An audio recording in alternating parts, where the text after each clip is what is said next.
The Bhagavad Gita is called many things, a work of philosophy, a way of life, a dictum to conquer your fears. Now, a Russian court is deliberating a plea which calls the Gita extremist literature spreading social discord.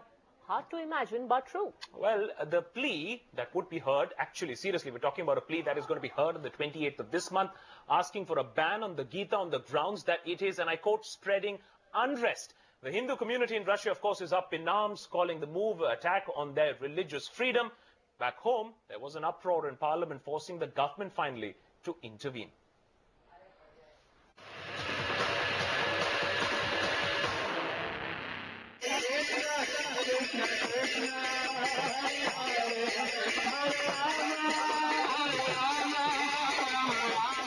A protest outside the Russian embassy in Kolkata echoed inside the parliament in Delhi.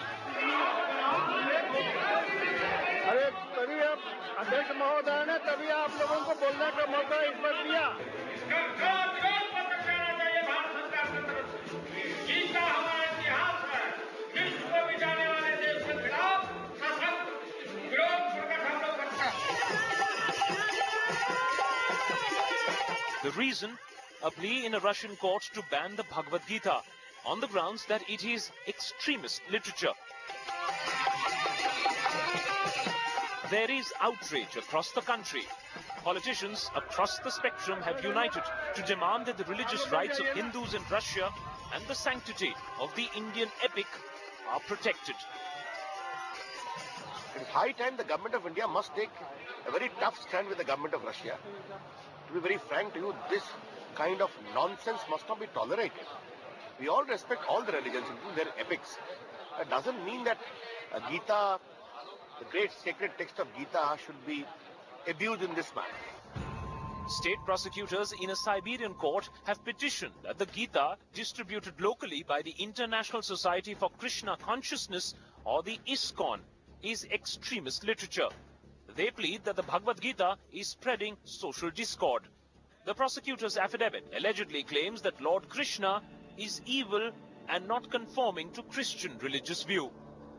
The prosecutor's case also seeks to ban the preaching of ISKCON's founder, Prabhupada, and ISKCON's religious beliefs, claiming these were extremist in nature and preached hatred of other religious beliefs.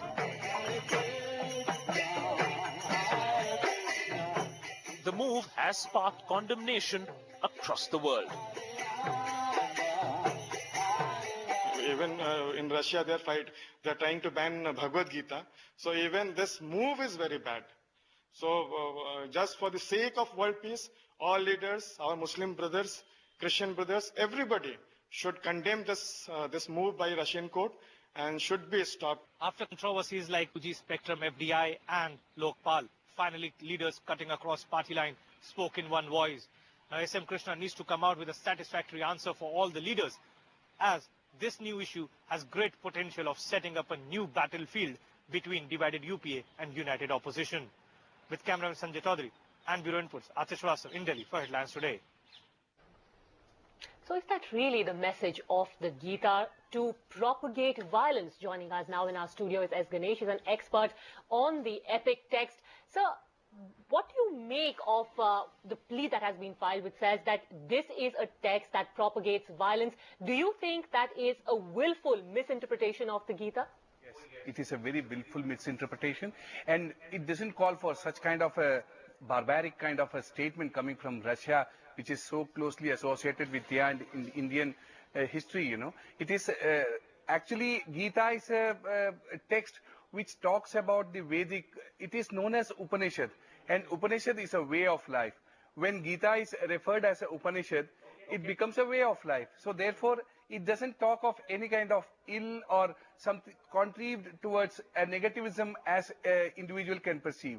So what would you say, sir, when a court in Russia is actually hearing a petition like this that is being filed? Is it because the way of life might be so attractive to a certain community that the people there might be feeling insecure? Is it the appeal of the Gita that is they're trying to put a stop to it then? Yes, maybe the spread of Hinduism is a glaring reality there.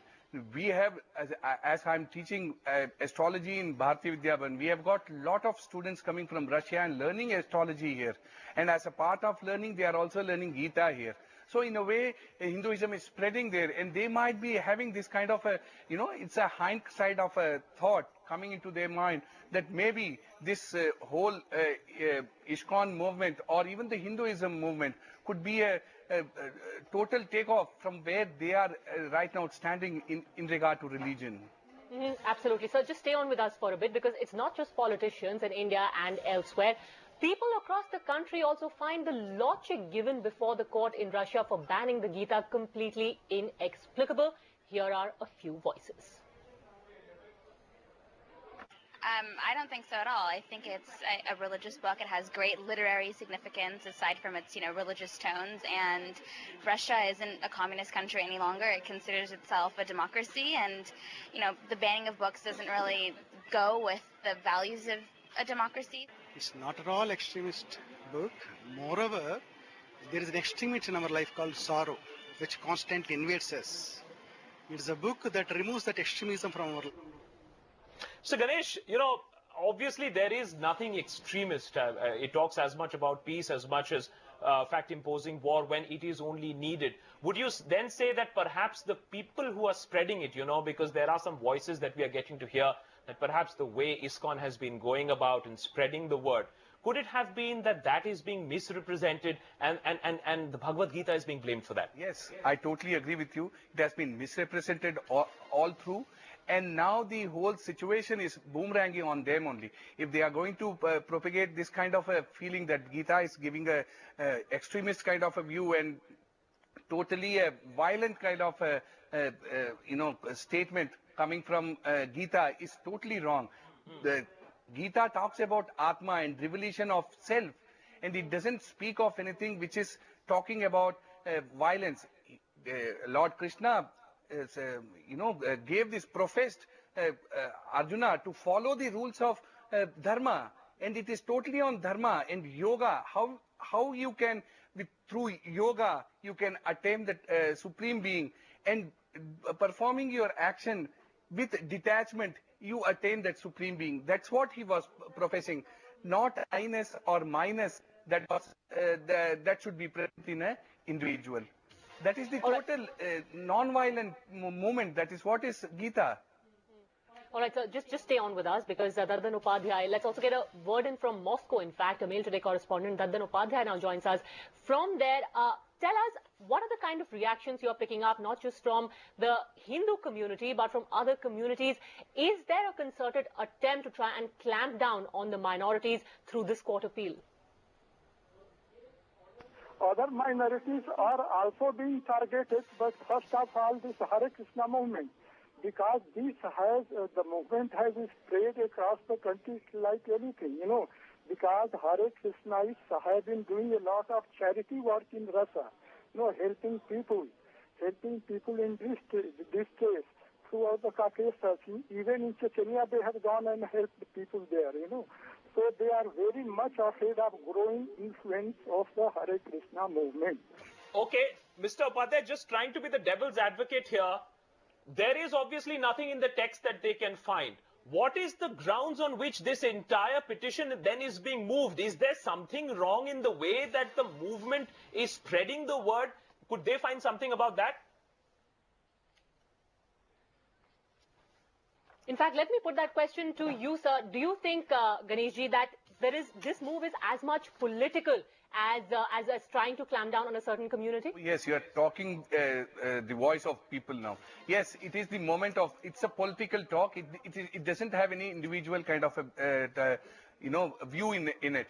It is totally political, and they just want that some kind of approach should be done on this, and they have taken ISKCON for this purpose, and which is very unfortunate. All right, Mr. S. Ganesh, thank you very much for joining us with your expert views. 28th will be a day to watch out for, which is when that court in Tomsk is going to be hearing that petition. We'll get you live updates on that from Russia. But of course, the other big story that we have been tracking through the day, and we've been guessing perhaps the